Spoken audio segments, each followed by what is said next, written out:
Je vous supplie de me venir en aide. Je vous supplie de faire appliquer la loi et les décisions de justice françaises qui ont déjà été rendues et de nous laisser rentrer chez nous.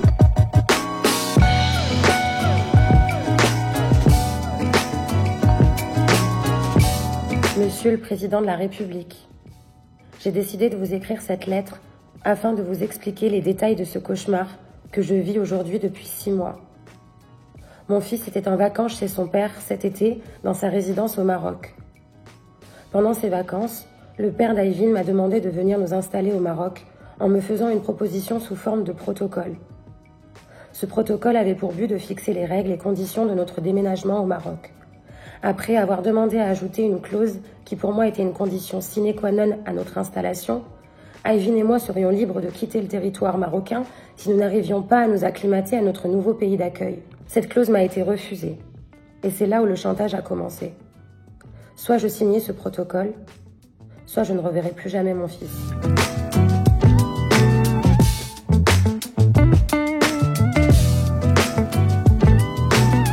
Je me suis donc rendue au Maroc à plusieurs reprises afin de faire entendre raison au père d'Ayvin. Mais c'était déjà trop tard. Si je voulais voir mon fils, il fallait qu'il soit accompagné de ses gardes du corps. Et en aucun cas je ne pourrais voir librement mon enfant. Le 14 novembre dernier, je me suis rendue à l'école américaine de Marrakech, où l'on m'a expliqué que le père d'Ayvin ne venait jamais et n'assistait à aucune réunion organisée par l'école. Ayvin m'est enfin remis par la direction de l'école après vérification de l'exactitude de mes documents, des décisions de justice, et après avoir obtenu l'accord de leur département légal. J'essaye encore une fois, mais en vain, de convaincre le père de mon fils de me restituer les documents et titres de transport de celui-ci. Mon pire cauchemar devient réalité. Cet être cher, avec qui je partageais autrefois ma vie. Cette personne que j'ai tant aimée, devenue désormais un inconnu, un étranger, qui décide de nous bloquer ici, sans même daigner parler, répondre aux messages envoyés par Ayvin, notre enfant.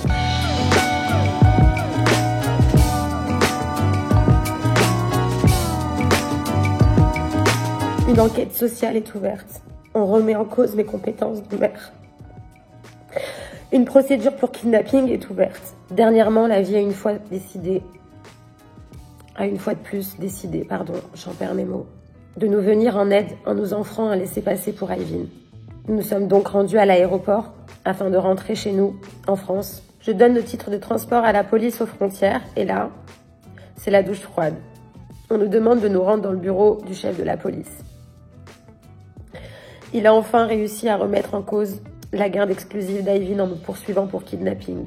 Je suis donc désormais officiellement poursuivie pour l'enlèvement de mon propre enfant, duquel mon pays m'a donné la garde.